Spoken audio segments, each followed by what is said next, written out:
Bonjour à tous et bienvenue dans cette nouvelle vidéo où on va préparer notre environnement de développement pour commencer finalement à créer des applications mobiles avec Flutter. Donc d'abord nous allons ouvrir notre navigateur, on tape Flutter install,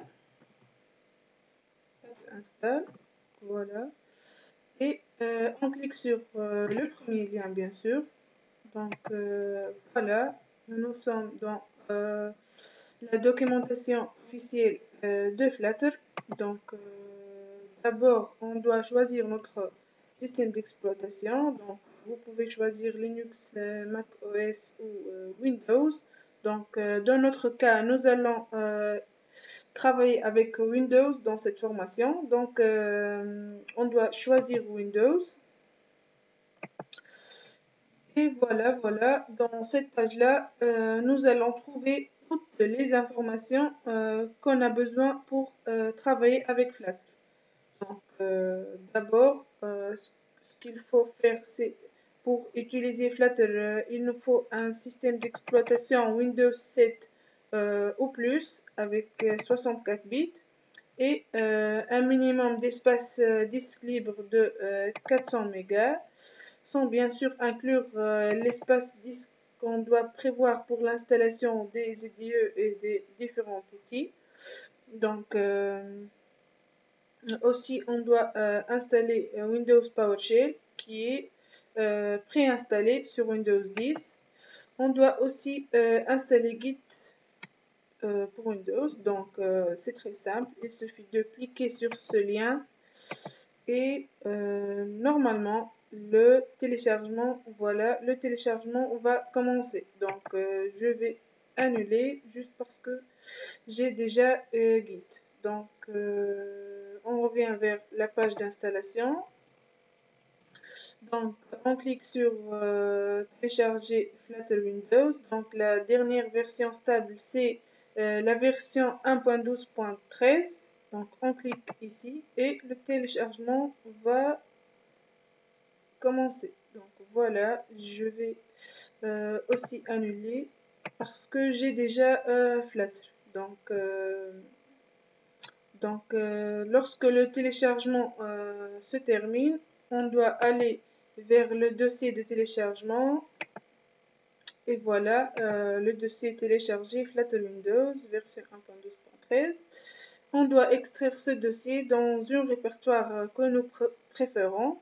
Dans notre cas, j'ai choisi ces deux points, SDK Flutter, Flat et Flutter. Donc, vous pouvez choisir n'importe quel répertoire.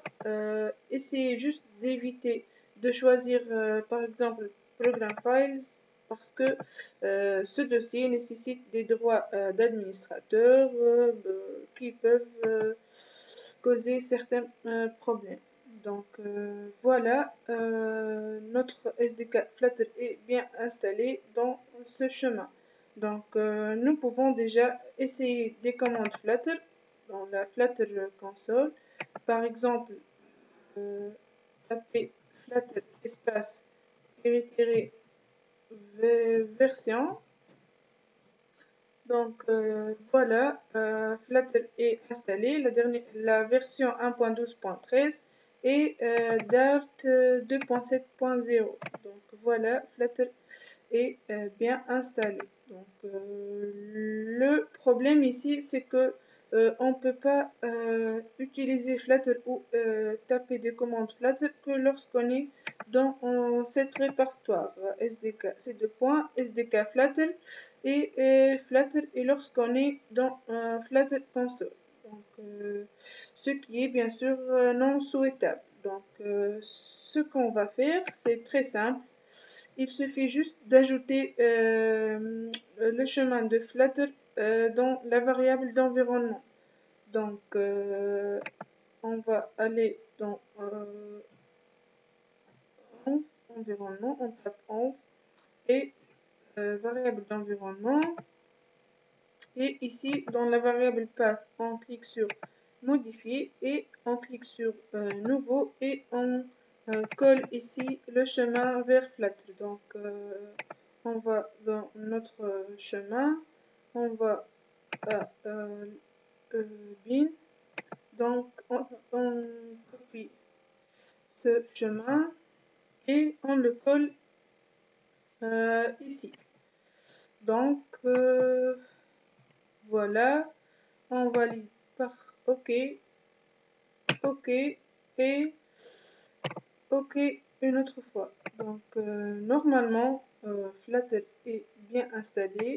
On peut, par exemple, essayer des commandes Flutter n'importe où. Donc, on ouvre notre CMD. On tape Flutter espace version.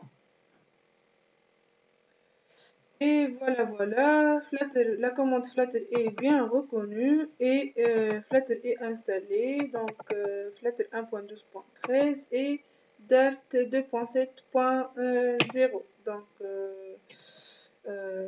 on peut aussi essayer la commande Flutter espace doctor qui va examiner notre environnement. Donc, il nous dit que Flutter est bien installé. Il nous affiche un warning qui dit qu'il faut mettre à jour Android SDK. Donc, c'est pas important ça. Par contre, il nous dit que notre IDE Android Studio n'est pas et Visual Code aussi. Donc, on doit choisir entre Visual Studio et VS Code. Notre IDE n'est pas configuré avec Flutter. Donc, voilà. Donc, c'est ce qu'on va faire dans la prochaine vidéo. On va installer Android Studio et le configurer avec notre SDK Flutter. Donc, soyez au rendez-vous.